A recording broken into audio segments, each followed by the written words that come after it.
Hello, everyone, and welcome to our microbiology lecture series.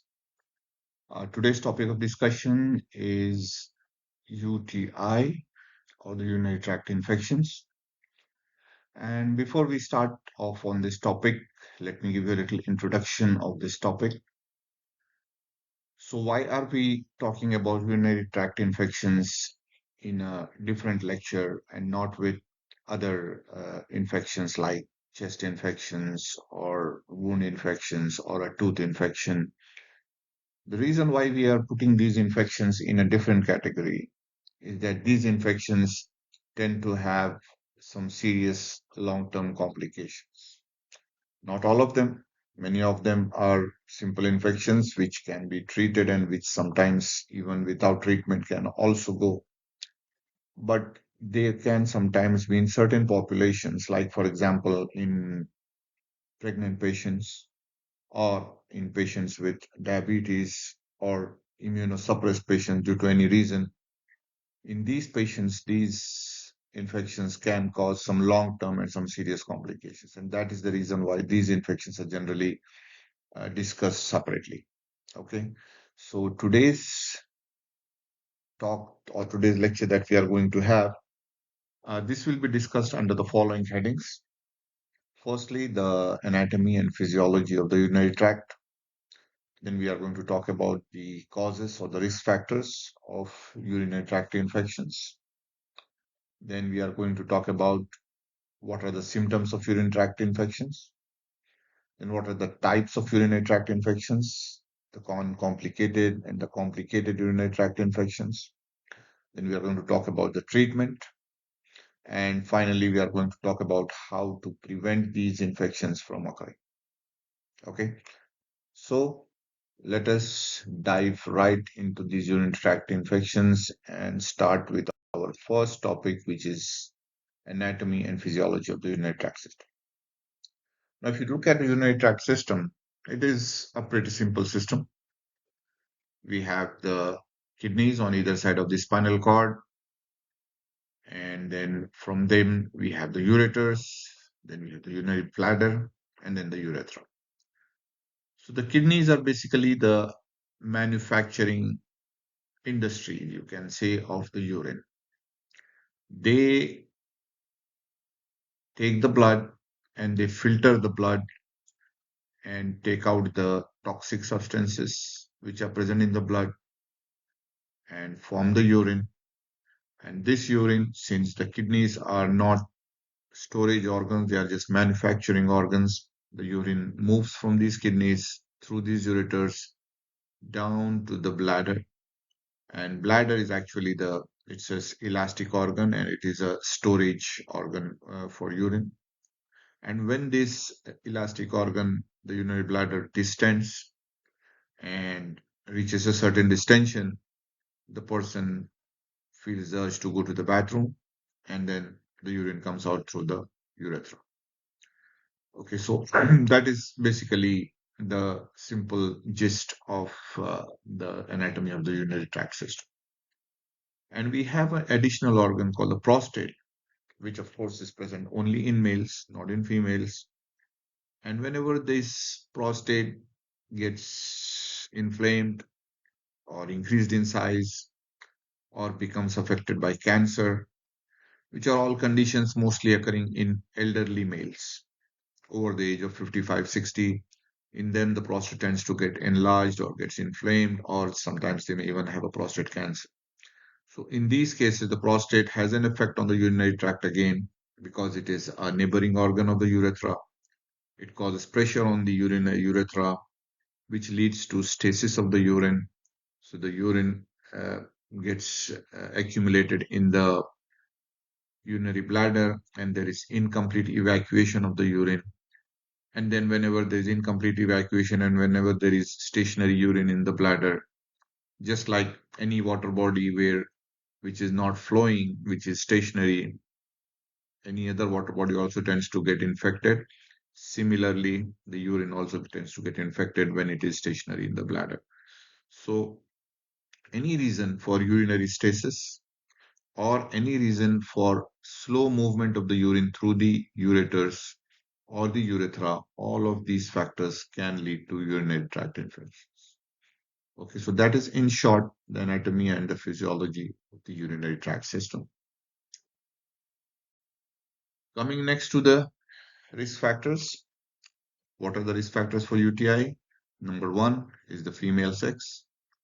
Females are more prone to get these urinary infections than males because anatomically they are having a shorter perineum than the males.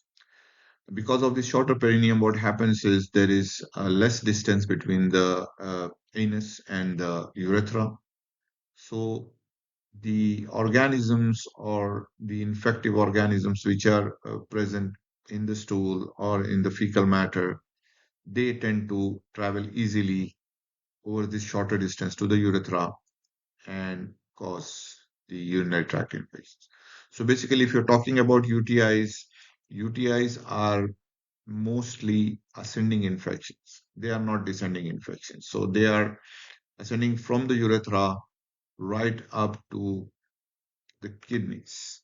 So they are passing through the bladder, passing through the ureters, and going to the kidneys. So this is generally the route taken by these UTIs. And one of the reasons why females are more commonly affected by this is they have a shorter perineum. Due to this, there is a smaller route for the bacterial organisms to travel from the anus to the urethra and then up the urinary tract and causing an infection. Then second is young age. Young people tend to indulge more in sexual activity, and also they are having greater secretions. And because of these two factors, young age is a more prone age for UTIs. Then urinary tract anomalies. We are, of course, talking about urethral strictures or hypospadiasis, epispadiasis, all these conditions.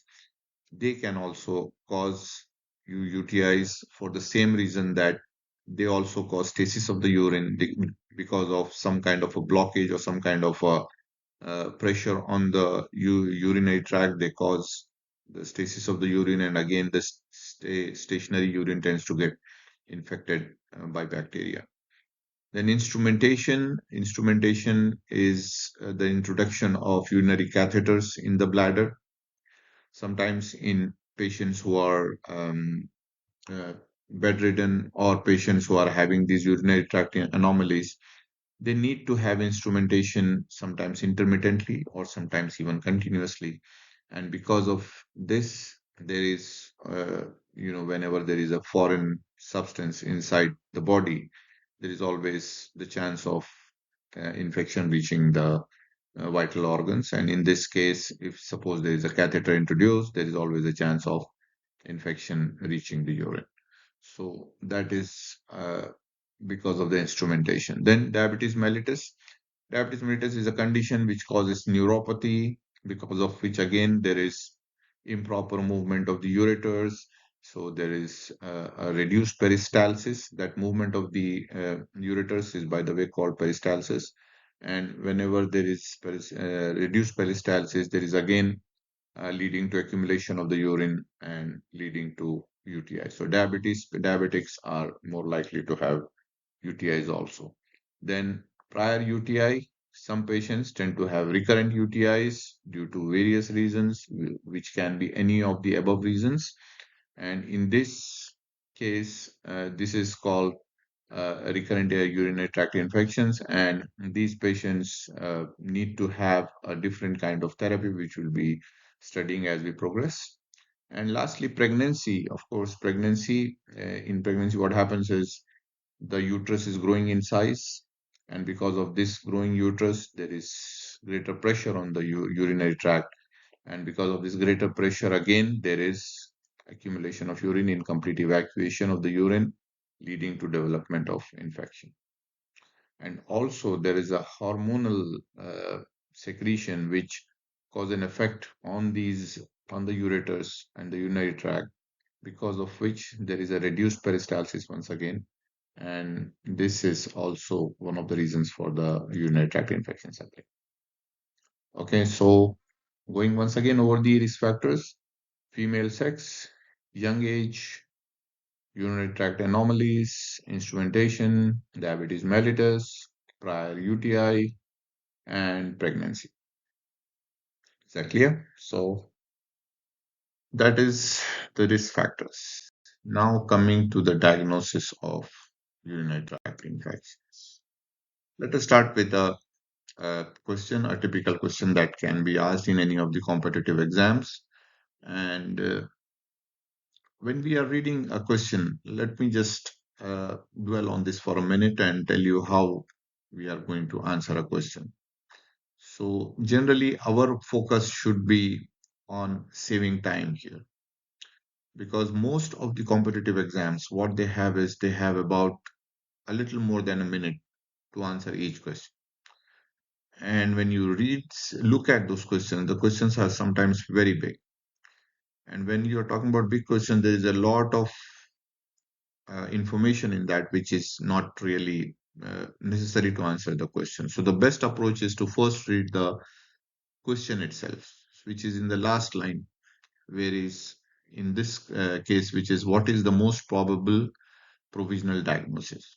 So when you have read this, that what is the most probable provisional diagnosis, now you know what is the question being asked. So it is always better to do this and then go to the question itself. And then in the question, you will find that it is asking a 25-year-old recently married female presents to the ER with complaint of sudden onset of fever, with chills, suprapubic pain, increased urinary frequency, and pain on urination. All of these features suggesting that the patient most probably has a urinary infection. Okay. Now comes some of the information that may not be so important for us. She weighs about 160 lbs, her weight, her profession, her habits, all of these are also mentioned in the question. So now, but since we have read already in the beginning what the question is asking, we can go now directly to the choices. So choices we have acute cystitis, acute pyelonephritis, acute urethritis, and acute vaginitis. So it is talking about which area of the urinary tract is most likely to be affected. So this is what the question is asking about. And he has given all this information in the question. So what is the most probable answer here? So our most probable answer here is acute cystitis. Okay, why is it acute cystitis? Because there is a very important piece of information that is given in the question where it talks about onset of fever with chills, with suprapubic pain, and increased frequency. Okay, so increased frequency and pain on urination may be present in all UTIs, but when you're talking about suprapubic pain, the organ that is present in the suprapubic area is the urinary bladder. So we are talking basically about infection of the urinary bladder, which is also called acute cystitis. Okay. So when you're talking about vaginitis or urethritis, you are going all the way down. And when you're talking about pyelonephritis, you are going all the way up. So both of them are ruled out, and the answer for us is acute cystitis. Now, if suppose the same question would have informed that the patient had flank pain or costovertebral angle tenderness along with nausea and vomiting, then we would have definitely considered pyelonephritis as the answer. But here they have talked about suprapubic pain. And another small bit of information, young females with recent marriage plus symptoms, as is mentioned in this question, the condition is there is a medical term for that, and this is called honeymoon cystitis. So there are so many terms in medicine which relate to real life, and sometimes to make the understanding more easier for the students, they have these names. So this condition is called honeymoon cystitis because they occur mostly in young females who are recently married. Coming next to diagnosis and clinical features of UTI. So in this, we are first going to talk about the acute uncomplicated, then the complicated UTI, then the non-obstructive pyelonephritis, then bacterial prostatitis, acute and chronic, and then finally a condition called asymptomatic bacteriuria, where the urine contains the bacteria, but the patient does not have any symptoms as such. So, how do these all conditions play out? Let us just find out.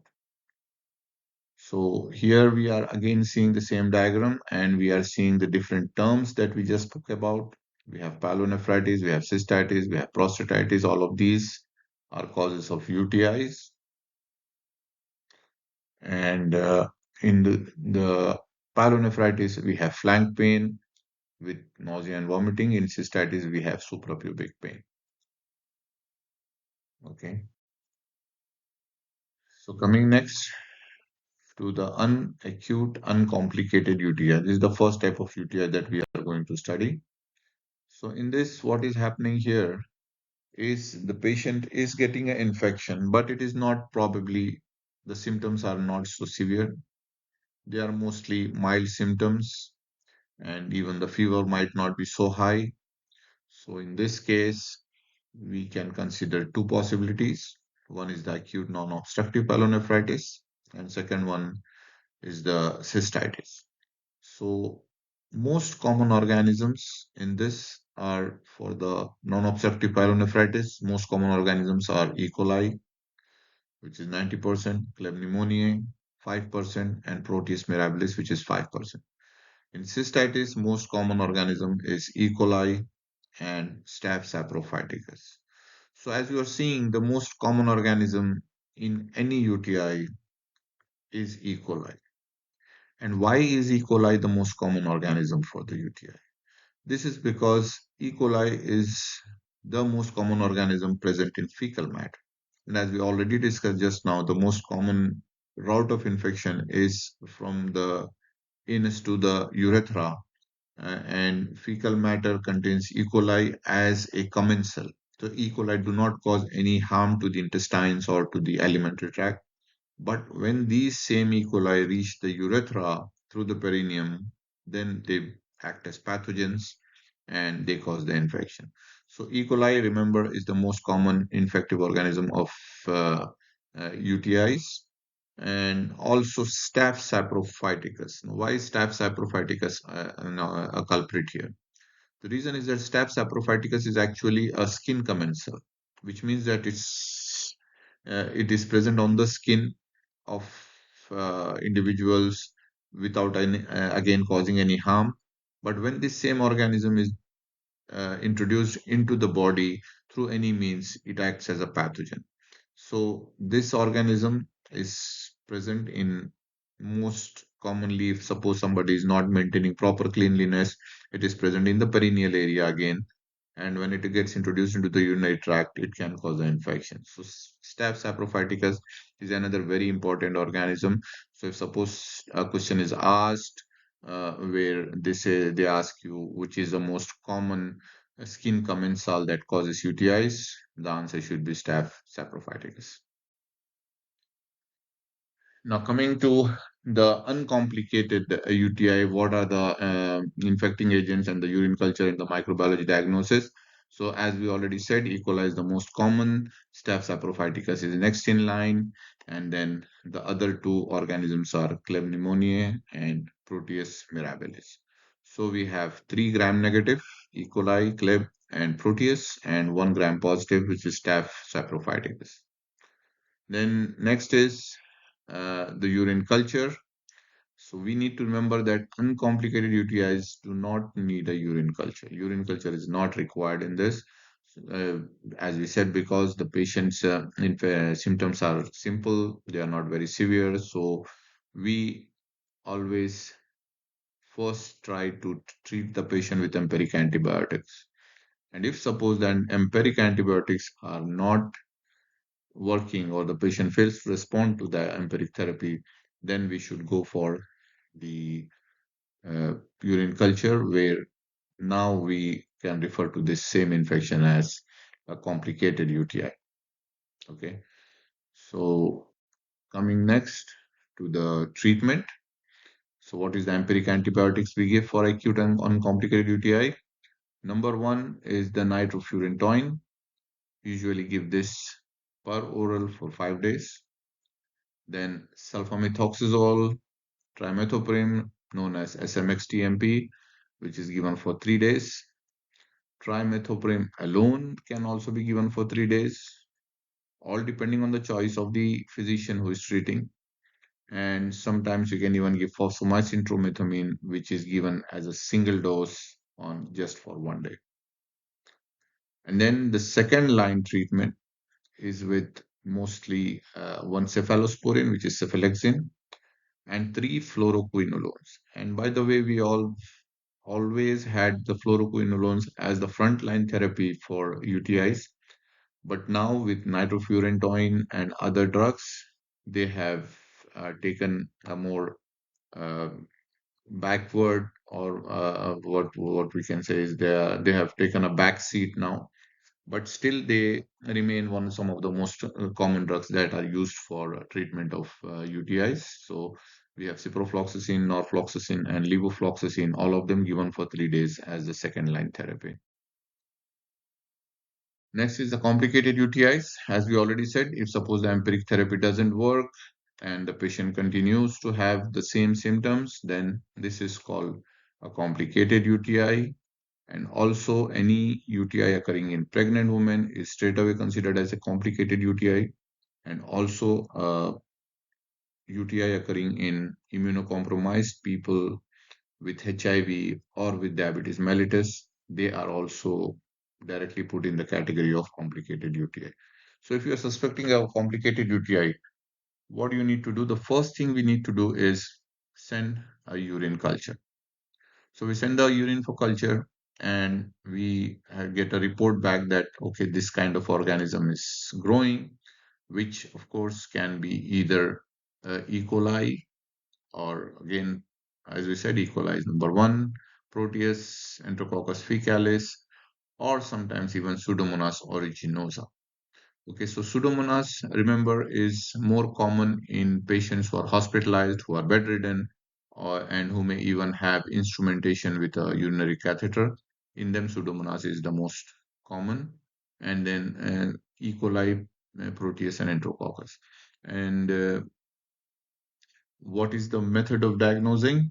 The report that is sent from the culture lab, that has to contain uh, colony count of the bacteria present. So that should not only tell you the name of the bacteria that is present, but also the colony count of that bacteria. And that colony count has to be 10 to the power of 5 to 10 to the power of 10. So this number is very, very important. Everyone needs to remember this. So from 10 to the power of 5 to the 10 to the power of 10 colony forming units per liter.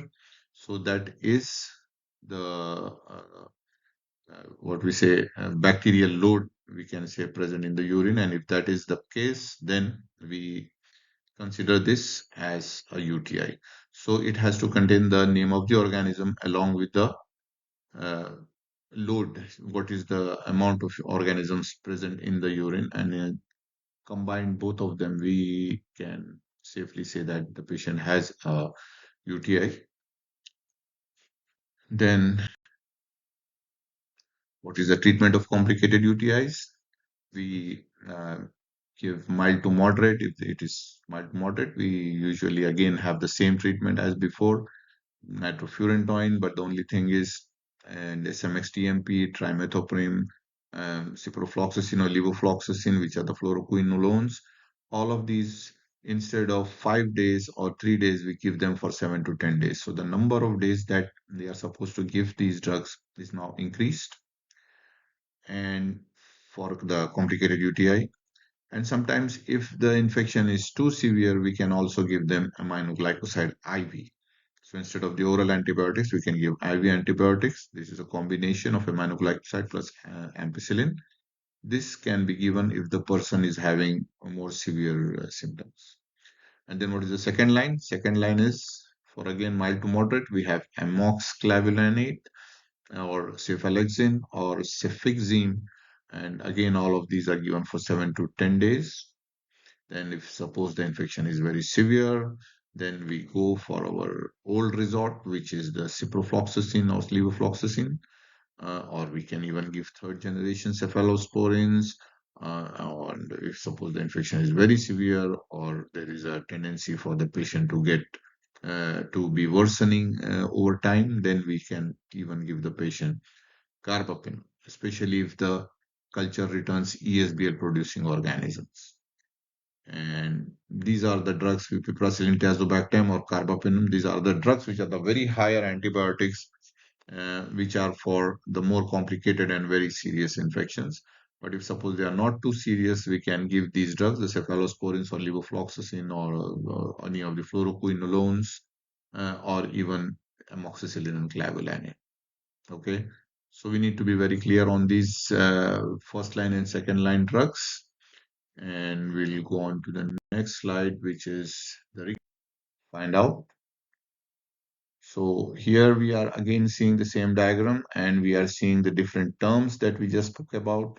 We have pyelonephritis, we have cystitis, we have prostatitis. All of these are causes of UTIs. And in the pyelonephritis, we have flank pain with nausea and vomiting. In cystitis, we have suprapubic pain. Okay.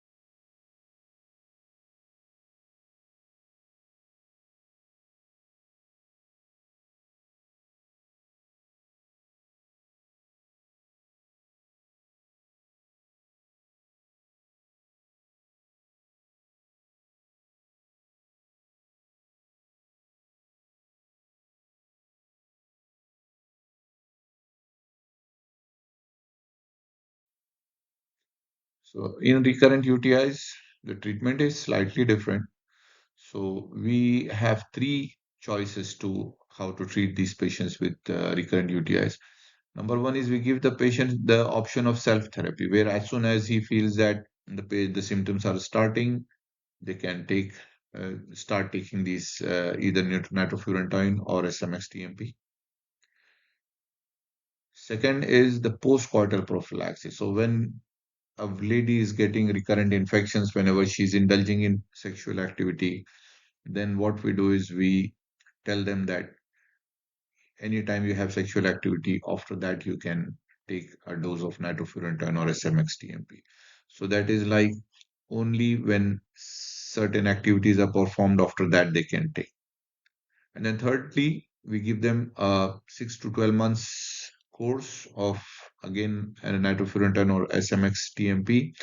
And this is usually given in a lower dose, 50 to 100 milligram or 200 by 40 milligram once daily. So these three choices are there for recurrent UTIs. So if suppose this kind of question is being asked, you have to keep in mind that this treatment is slightly different from the other treatments where we have three choices. Either we have self-therapy, patient is given a drug to be taken whenever he has symptoms, he or she has symptoms. Second is post-coital prophylaxis. Whenever they are indulging in activity, they can take this medication. And third is long-term dose prophylaxis, where they have to be about 6 to 12 months, they have to take a course of antibiotics. And UTI in pregnancy. As we already said in the beginning, UTIs are more common during pregnancy due to firstly urinary stasis, increasing size of the ureter of the uterus, and also due to hormonal action on the ureters. There is a dilatation and there is a slowing of the motion of the ureters, and hence there is a tendency for the urine to become static or stationary in the bladder or in the anywhere in the urinary tract, and this can lead to infections. There is also another condition called asymptomatic bacteriuria, which occurs in about 15% of pregnancies, where the person does not have any symptoms, but still the urine is positive for bacteria in that same bacterial load as we talked about, of about 10 to the power of 5 to 10 to the power of 10. And what is the problem with these UTIs occurring in pregnant women? Number one is preterm labor and the premature rupture of the membranes. Both of these conditions can lead to a premature baby, and we all know what complications a premature baby can have. And sometimes it can also deliver a baby with low birth weight, and sometimes it can even cause fetal death, where the baby can die in utero. So, because of these problems and because of these long term complications, this is one of the more serious infections of the UTI, which is occurring in pregnant patients. Although treatment wise, there is not much changed in pregnancy, most of the drugs are the same, except for we, of course, have to avoid the drugs that can be harmful to the baby. So, what are the drugs? We have these three trimesters: first trimester, second, and the third trimester. In the first trimester, the number one drug of preference is amoxicillin and clavulanic acid. In the second trimester, cephalexin is the most common drug used. And in the third trimester, we have trimethoprim only, or fosfomycin and amoxiclav. So third trimester is the most important, where we have to avoid nitrofurantoin, and we have to avoid sulfamethoxazole and trimethoprim. So if you remember this most important thing, we have to avoid these two drugs, nitrofurantoin and SMXTMP, and then rest of the drugs can generally be safely given. So if there's a question asking you which are the drugs to be avoided, remember these two names, nitrofurantoin and SMXTMP, which are mostly avoided in the third trimester. Coming to breastfeeding, in breastfeeding also, there is not much difference. Most of the drugs are the same. We have fluoroquinolones, we have nitrofurantoin, which are all compatible with breastfeeding. And what are we talking about here? We are talking about drugs which should not be secreted in the milk, because that may reach the baby and they may cause problems for the baby. So that we are looking for drugs which are not secreted in the milk, and all of these drugs are, when you are saying they are compatible with breastfeeding, that means that they are not secreted in the milk. So these drugs are the fluoroquinolones, as we said, nitrofurantoin, SMXTMP, and amoxicillin and cephalosporins are also considered compatible. Then lastly, asymptomatic bacteriuria. One of the questions on this can be like this. A 26-year-old first-time pregnant woman with gestational diabetes in her third trimester presents to her gynecologist for a routine wellness check. Which group of patients should be screened for asymptomatic bacteriuria during pregnancy? So the question is asking us basically which is the group of patients to be screened. The information in the beginning is not of much use. We know that we are talking about a pregnant woman, gestational diabetes, maybe or maybe not. Then they are talking about the trimester and all these things. But the most important question that they are asking is which group of patients are should be screened for asymptomatic bacteriuria. So which group of patients should be screened? So number A, the choice is all pregnant patients. B is patients with symptoms of a urinary tract infection. C is patients who had pyelonephritis in previous pregnancy only, and patients with symptoms of a urinary tract infection only. So here, what we need to understand is that all pregnant patients, every pregnant person has to be screened for asymptomatic bacteriuria in their third trimester. This is an important thing that has to be done for all pregnant patients. So when you are talking about only, then those choices are automatically ruled out. So C and D is wrong, A and B is right.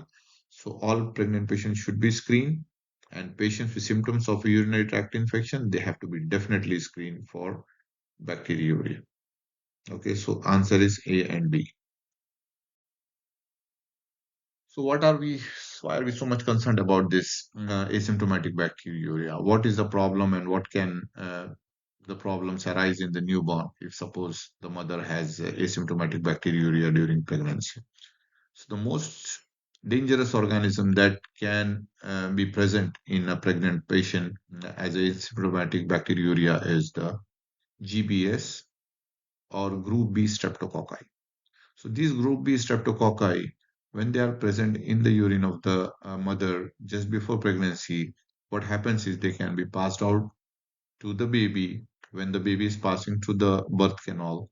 And what happens is that during the period of infancy or during the neonatal period, the baby can have sepsis, the baby can have pneumonia, or more seriously, the baby can have meningitis also.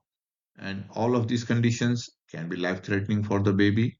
And this is the reason why every pregnant mother, every pregnant patient has to be screened because of this organism, which is the group B streptococci, and these complications that can occur. And although most of the babies do get well, but even with treatment, about 1 in 20 babies who have GBS, they can die also. Okay. And preterm babies, especially, are more likely to die from GBS than full term babies. And if suppose the GBS causes meningitis in babies, this can cause some long term complications in later life also. And what are those long term complications? They can be cerebral palsy, they can be learning problems in the child, and the child can even have seizures. So these are some of the serious effects that can occur because of this GBS infection during pregnancy, which are mostly asymptomatic infections. And that is something that we need to remember. And that is why all pregnant patients need to be screened for this kind.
So that is all for today. And that is the topic of urinary tract infection that we discussed today. Hope it was good and hope all of you understood. And if suppose you have questions, you can certainly email them to me. Thank you.